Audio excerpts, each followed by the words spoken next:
My next guest is Elizabeth Briggs, editor and marketing manager at independent publisher Saqi Books, founded in 1983 and based in West London. She works on titles across all three imprints, Saqi, Telegram, and the Westburn Press. Her writing has been published in magazines, including Moxie Magazine, Taco, and The Punch Magazine, and her chapbook, This Work of Art, was brought by the A3 Press in 2020. She has volunteered with various book and literacy initiatives, including the Feminist Library. Elizabeth gives us a rundown of the publishing industry's response to the pandemic and how books in translation are faring in today's market.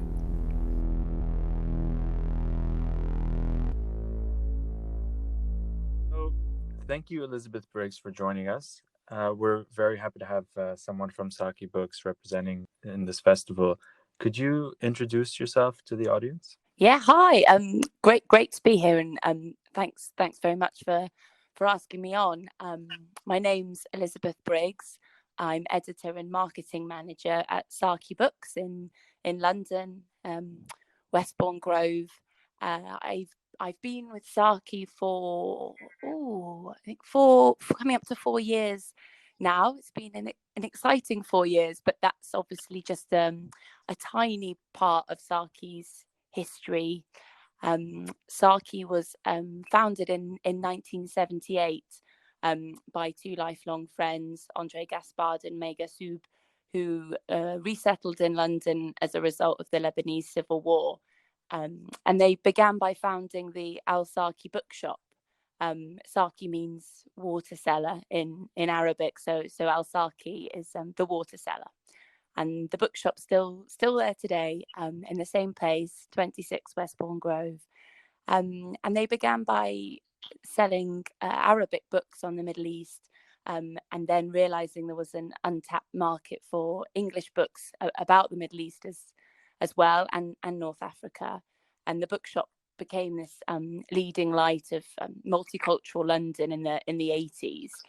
And that's when they began to publish English language works as Saqi Books. So Saqi as the publisher was born in 1983, and 5 years later, the sister company Dar El Saqi was founded in Beirut to release seminal titles in Arabic of philosophy, Western thought, and social theory, and original works of fiction by leading Arab authors as well.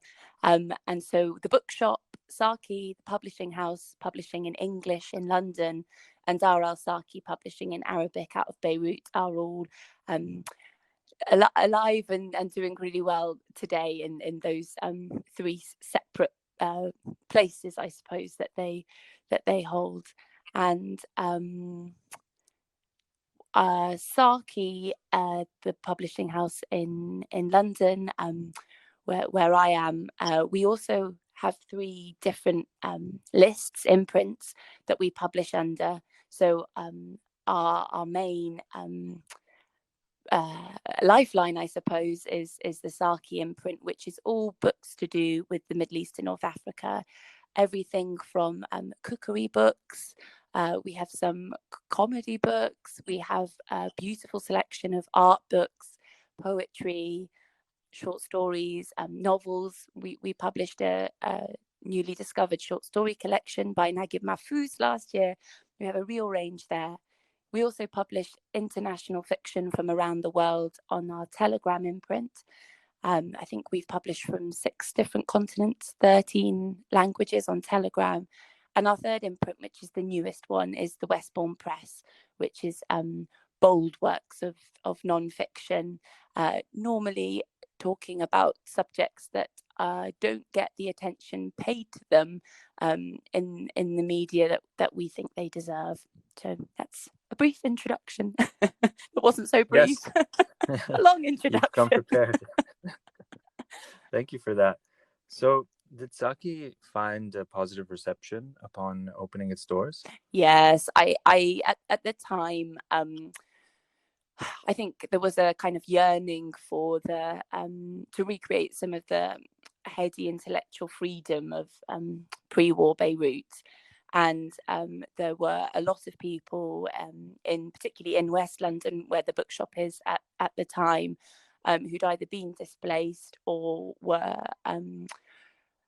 becoming increasingly aware, I suppose, of the importance that the Middle East has in the world, in history, today, in cultural affairs, in contributions to art and literature and architecture and all those other fields. And as I said, there was really nobody else at the time either bringing Arabic books into Europe, really, or publishing in English about the Middle East and North Africa.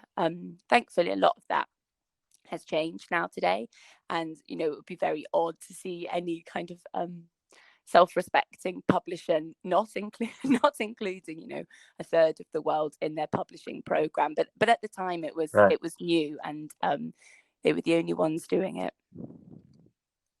Well, it's interesting you say that, because something that I do want to talk about today is actually the books in translation. Mm-hmm. And we know that it's a very difficult market. It's also essentially a niche market in most of the Anglo-Saxon world. In the US, it hovers around 3% of all books sold are books that have been translated into English. In the United Kingdom, the number has jumped to about 3.16% in 2011. The number has gone up to 6 or 7% in the last few years, but it's still quite a low number when you compare it to other places like in Germany, where it hovers around 13%, France about 16%, and Italy about 20%. How do you find making these books work in an environment where they're probably not the first thing that readers turn to? Yeah. Well, first off, it is very hard, and every book is different. I think some of those stats also include sales of commercial titles, like The Girl with the Dragon Tattoo, or The 100-Year-Old Man who fell out of the window and disappeared. So they're some books in translation do really take off and kind of dominate sales. And I hate to be pessimistic, but I think they also slightly skew the figures, and they do, probably absolutely. even a little bit worse. The Elena Ferrante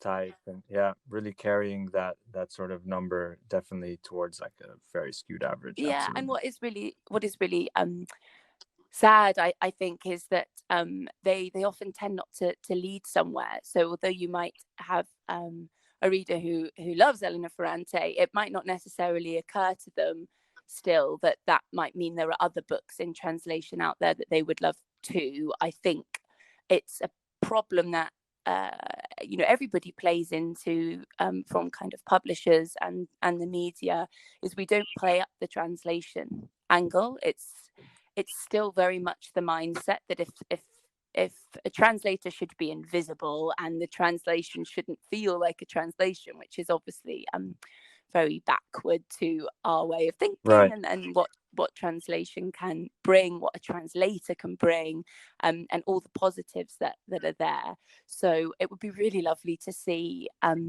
more uniform approach, a lot more openness about all the positives of translation, and a kind of way to sales, to encourage readers to if you like this, you'll like that. If you want to explore this world, there's probably something in this one too that you where you will find something new. So I think that's a big part of it. First off, the numbers, to be really boring. Whenever we publish a new book, obviously we spend quite some time looking at all the costings and balancing up our expectations for the book. And the truth is that obviously paying a translator well and fairly slaps a whole lot more money onto your initial bill than a book not in translation. So they're always a bit of a gamble. Where we can, we like to buy world rights, which means that we are able to license translations in other languages to other publishers, and things can balance that way. Often your translator is your biggest friend or asset in a book. and that's always a positive. That's something we factor in as well at that early stages. And we think a lot about who our readers are, of course, and our audience, and within that, who is the kind of supportive core community that will be really excited about this particular author appearing in English for the first time, about this kind of work appearing in English for the first time. And we take the temperature there too, and see what enthusiasm and what support there is that will enable us to find a readership when an author might not be as widely known in English, or might not speak English, might not be able to give interviews or write op-eds or features or the other publicity options Right. that are available to authors who do write in English. So we factor in, all these things. Recently, I think it was in 2015 or maybe 2016, the Booker Prize was split between the translator and the author. And I think that was seen as a sort of mildly progressive step towards recognizing the role of translators in delivering in the English language. And it makes sense, that we definitely need to create a new place, a new space in the discourse, and also just in the commercial register of people, the role of translations. I think a lot of people have read works by great authors without recognizing really the role that the translator specifically played in that, in bringing that book to life. Definitely. Sure. I think the EBRD Literature Prize as well, which is sponsored by the European Bank for Reconstruction and Development, which was founded in 2018, have also made some really positive headway there. So the winning prize money is split 50-50 between the author and translator there. And I remember, one of our novels, Istanbul, which is by the Turkish author Burhan Sönmez, and was translated into English by Ümit Hüseyin, won the inaugural EBRD Literature Prize in 2018. And obviously we were totally over the moon. It was amazing. It was really wonderful. The announcement was made in the middle of London Book Fair.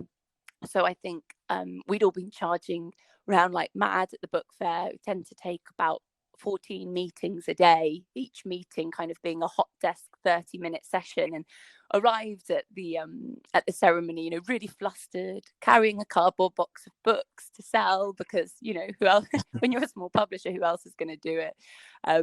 Got stopped, by the security guard who wanted to go through all the boxes, and then the announcement was made, and Burhan and Ümit won, and we were obviously totally carried away in the moment. But it was really wonderful that Ümit, who was so central in recommending books to us and bringing the book to us, was at the center of that. She's incredibly eloquent and gave a wonderful speech alongside Burhan, and it was very touching. Their relationship together was what made Istanbul the prize-winning book that it became, and it was really wonderful to share that moment with her.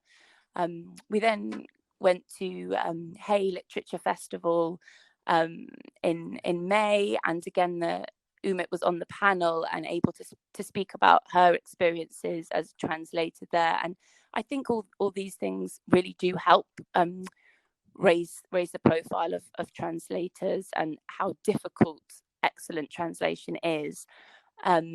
It is, though, just from this conversation, that there are certain organizations and bodies, in this case prize giving bodies, who are making headway in this area, and it would just be wonderful to see it supported throughout the publishing process and the book industry too. So having perhaps specific tables flagging the strengths of translation in bookshops, having more, well, everybody wants more space for review coverage for books, obviously, but having someone out there championing books in translation. That we have in the UK had a great history. The likes of Boyd Tonkin, who've really championed literature in translation, and at the moment that feels like it's missing from the mainstream media. So a bit of support from the press as well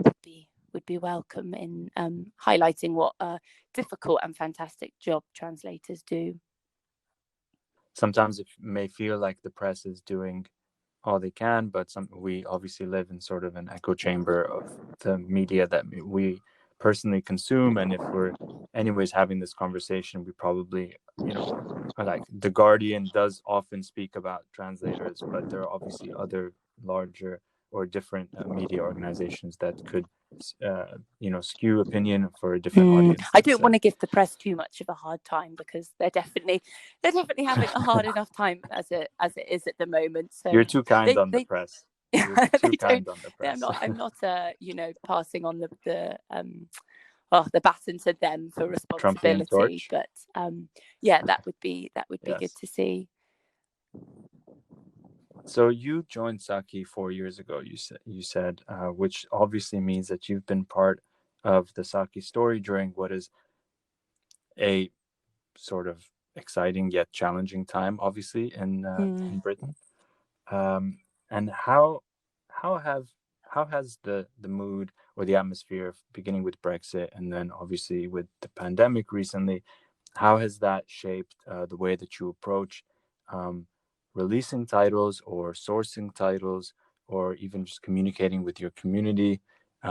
What kind of changes have you seen? Oh, that's a great and very big question. I think something that we all know, but that this time has really brought home, I suppose, is how stability is key, and uncertainty is everyone's biggest kind of challenge or opponent to overcome. For us, what all those things have meant is that we are constantly working on a alternative scenario basis. So whereas in the past we might have been able to begin plans for a book, the normal life cycle of a book, regardless of factors like translating, which can obviously add longer into the time period, is from when we commission or first read the book, it's probably around 18 months to 2 years before we publish it.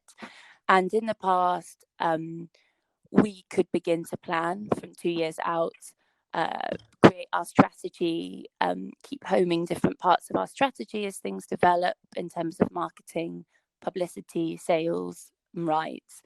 But basically be steadily working towards an end point that was very tangible. Now we create alternative scenarios at every juncture, basically.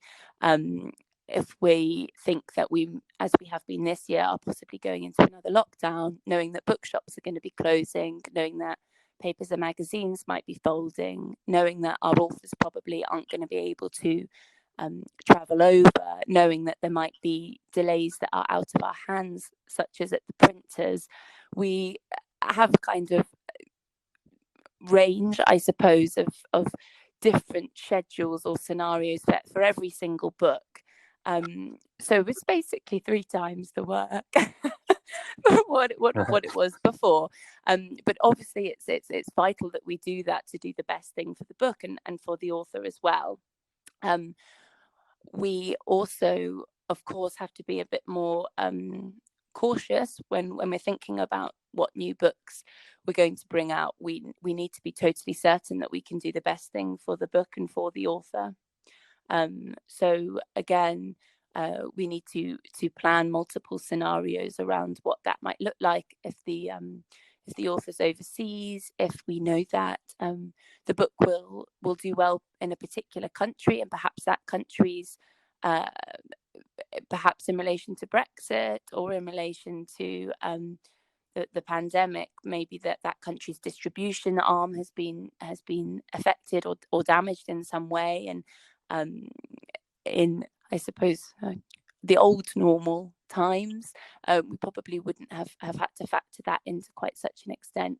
But I mean, in a way, being positive, bringing in a positive note to some extent, these are all a form of challenges that we've seen before, that we faced before, particularly distributing in the Middle East. We are used to working with a scenario where, for one reason or another, books can't be traded or moved between one country and another, or a situation might become volatile in one country, which means that a book fair, which is as you know, famously the biggest way of selling books in certain countries in the Middle East, they might not happen, and all of a sudden that was your whole chance to get books into Egypt, or your whole chance to get books into Morocco or whichever country it is that's taken away from you. So we are used to thinking quickly, responding quickly, and having different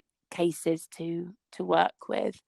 But I think, again, like everybody, more than ever, our own community is desperately needed and more precious than ever.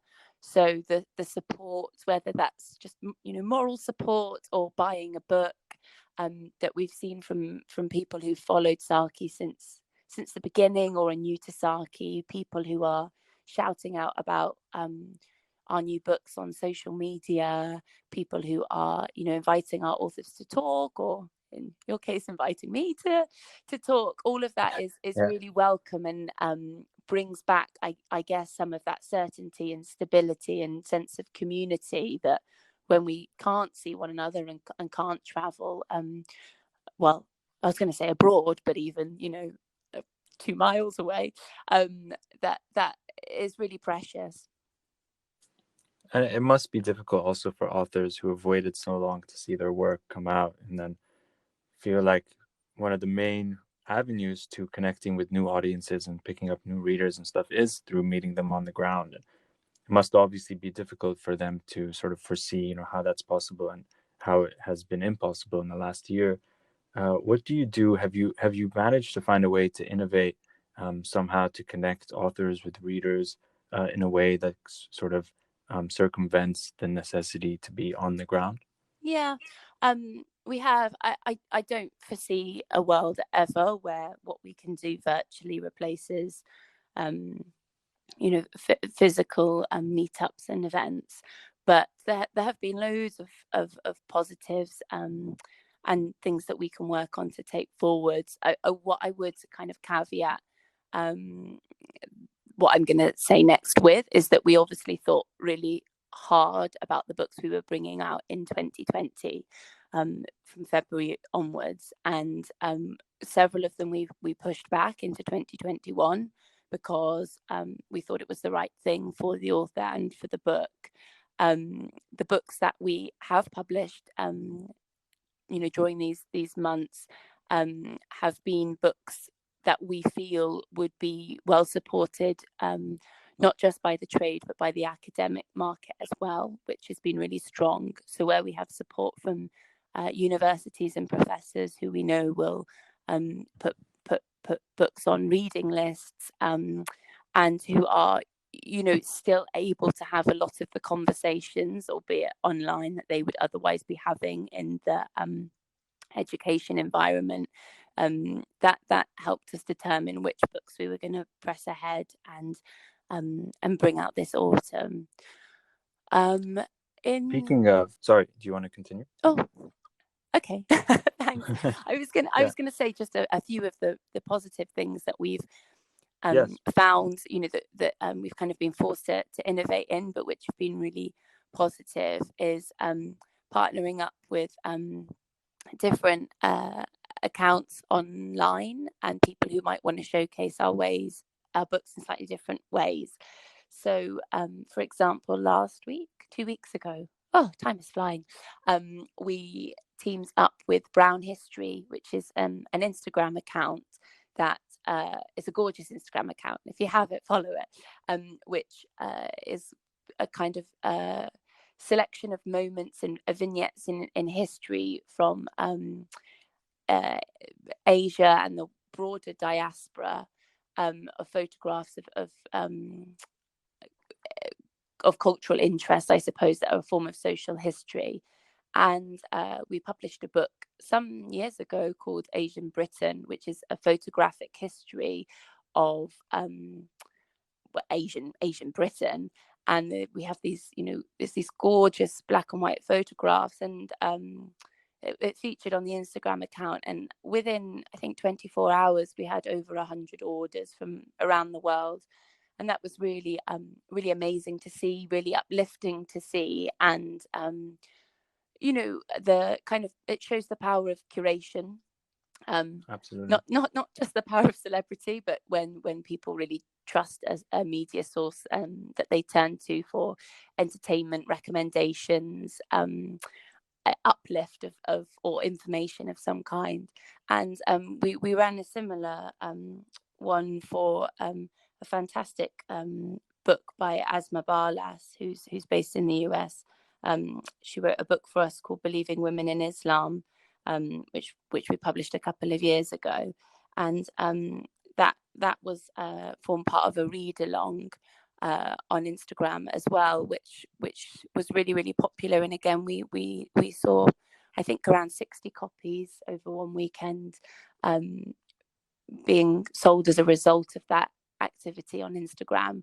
So although it's not something that would ever replace physical contact, it's great to see that kind of engagement and interaction on a platform that most people see as kind of clickbait and a very short attention span interface, and actually we've seen that it can translate into a more meaningful engagement that then helps books, and that's great. Well, those numbers are really impressive, considering especially the circumstances. That's really great. Instagram does really help with, definitely just engaging audiences in a different way and getting to audiences that don't necessarily, connect on Twitter or elsewhere. Yeah, and what we also see a lot on Instagram is people who perhaps don't live in a major city and don't. Right. Wouldn't be able to come to in-person events that we might hold. Most of our events take place in London, so there are people who wouldn't be able to come to that in-person activity even if it were able to go ahead. And that's really wonderful too. Every time we hold a talk or platform our books in some way, it feels like a really exciting coming together opportunity for people in person, but it also highlights how many people, for whatever reasons, aren't able to come and join you there in a way that people can join. Some people can join the online activity, and that's wonderful. I feel quite moved when we have had author talks. Layla Abu Layla, one of our wonderful authors, whose short story collection Elsewhere Home we published in 2019. She did a great talk with, I think it was Africa Sans Frontiers, a literature festival, and you could see from the Instagram story people were writing in where in the world they were tuning in from, and that's it. It was an incredible thing, and really a huge privilege as a publisher to see that you're able to reach and connect people from all over. And that that's definitely a positive that we didn't really see on this scale before 2020. Certainly. Speaking of 2020 releases, can you tell us a little bit about a recent release of yours, which was released in October, Revolt Against the Sun? Sure. So Revolt Against the Sun is one of our bilingual books. So the poetry appears in English and in Arabic, and it is it's been translated by Emily Drumster, who's based in the US. She was the one who brought the book idea to us. She's absolutely key in this whole process. She's at Brown University. She's an assistant professor of comparative literature, and this was her first her first book, but her translations of poetry from Arabic have appeared in, all kinds of hugely impressive places. So Asymptote, Jadalia, Arablit, McSweeney's, and she really has. I can't tell you. I'm so blown away by how impressive her translating is. The attention to detail in the form, how best to translate the form of the Arabic into meaningful structures, I suppose, in the English is a huge feat. So Nazik al-Malaika, who is the author of the poetry, and was infamous, unmatched as a pioneer of in the 20th century of free verse poetry. So how you translate free verse poetry and in her structures and complex ways is a real puzzle. And she also was writing for a long time, over 4 decades, and Revolt Against the Sun includes poems from all of her collections that were published over that time. So there's also a real journey through different trends, forms, I guess, research into free verse. And what we've ended up with is this stunning collection that really shows her transformation from a lyrical romantic poet in the 1940s to a fervently committed Arab nationalist throughout the 70s and 80s. And I think being able to bring that out in a bilingual reader is again, when we talk about translation, is vital, because readers, or whatever their grasp of Arabic is, even if they can't read the Arabic, but they can see the length of the lines and the physical shape of the verse on the page, and linking that relationship with what you have in the English is it's an amazing thing. So that's very exciting. That came out in October. You can buy it from all good bookshops, or from our website, www.saqibooks.com. Yeah, and I think that a lot of people have sort of been waiting to see how the book world would respond to the pandemic. And I know that September was a big month. I think it was September 3rd was seen as this sort of super launch. There was, hundreds of titles being launched on the same day. But Super clearly, Thursday on another scale. Yeah. Yes, the publishers are definitely sort of gearing into, understanding how to deal with the uncertainty now. But it's great to see that not only books are being released, but also books with a very specific sort of target audience, probably, and also just a deep sense of purpose to them. Because, as you said, publishing it as a bilingual reader, it may not be the most cost efficient concept for a publisher, but it definitely serves the purpose of respecting maybe the integrity of the work, or the space wherein the work demands being received or understood. Yeah. I totally agree. And generally our bilingual readers are hugely important to readers and to us for that reason, because you really, obviously nobody is seeking in translating to replace an original, but doing being able to produce a bilingual reader really does honor to that. And I think with Nazik al-Malaika, I think she was one of the early women who the New York Times did a kind of reflective obituary for. They do a series in the New York Times where they have kind of revisited people who, in hindsight, they should have featured Oh, an wow. obituary for, particularly women. I think they realized there would be, a massive imbalance in terms of the gender of the people who are deemed important enough in their eyes to have an obituary published in the paper. And al-Malaika was one of those. And being an Arab and writing in Arabic is a huge part of it's our our whole identity. Who knows where any of us would turn out if we were born or in a different time or spoke a different language. And yeah, it feels like the right thing to do, therefore to kind of drive that home, I guess, by including the poems in the original Arabic as well. Absolutely. And poetry by women is something that we can find within your selections. I mean, I've seen recently in the last few years several collections released that sort of highlight the writing of women, whether it's in the modern Arab world or classical poems by Arab women.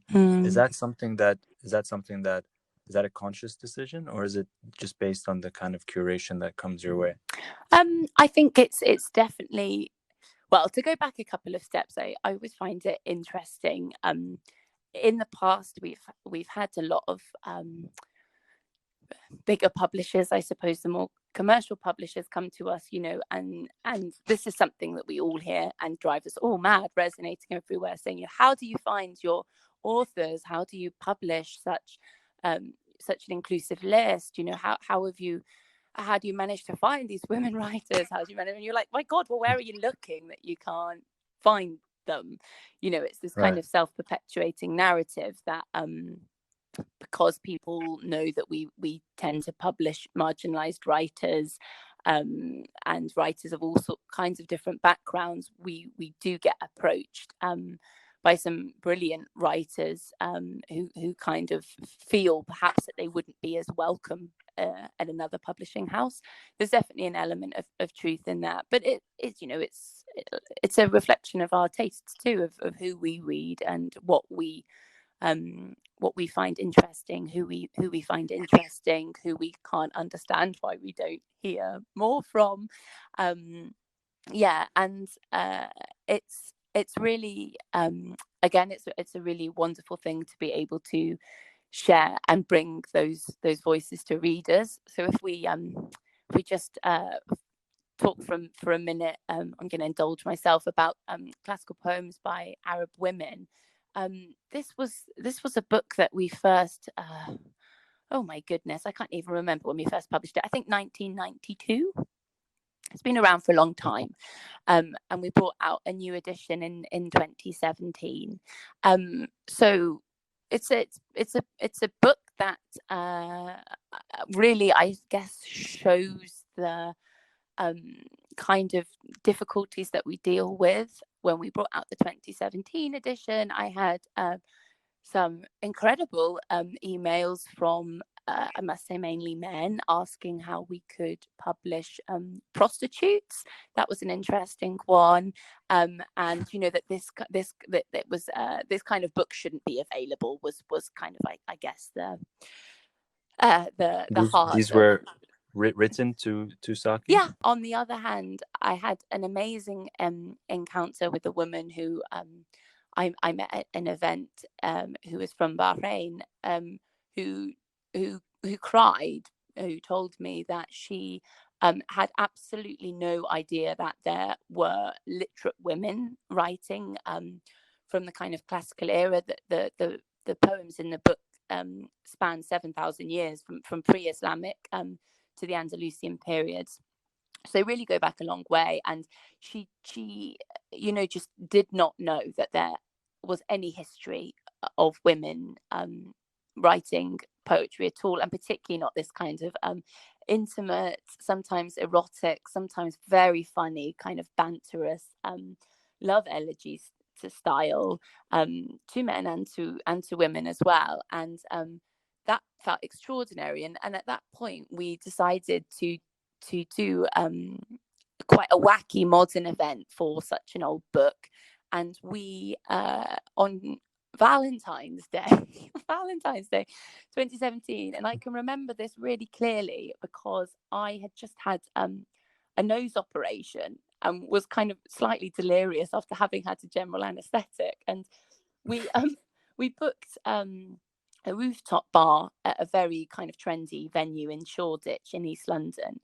And we decided to do a night of bilingual poetry. And we teamed up with some students in SOAS who were going to read the poems in English and in Arabic.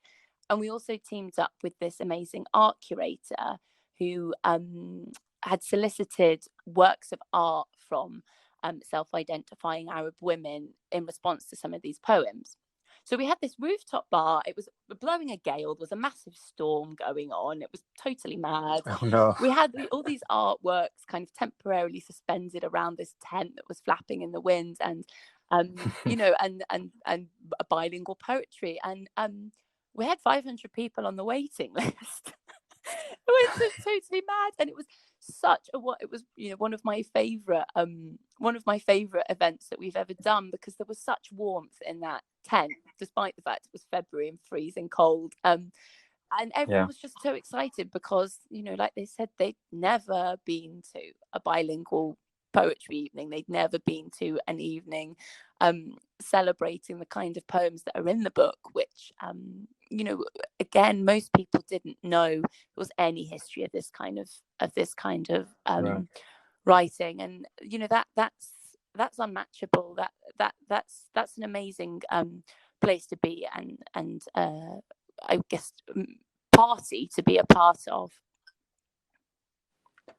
And I know that you're also recently a published author yourself. Yeah, I had my first chapbook published by the A3 Press earlier this year. It's a kind of long form prose poem, I guess, in English. I'm afraid I didn't translate it from anything. Well, you translated it from your soul, I would say. Yeah, maybe. Well, that feels a bit raw and bare. It's interesting, you know, to be on both sides of the editorial process. I definitely have a lot of respect for authors who bear themselves kind of time and time again to sharing something that feels very close to them. And I'd like to think that I was mindful as an editor, you know, of how that feels. I hope none of my authors good of think you to otherwise. reflect. Elizabeth Briggs, thank you very much for joining us. Oh, it was a huge It's pleasure. been a pleasure. Thank you.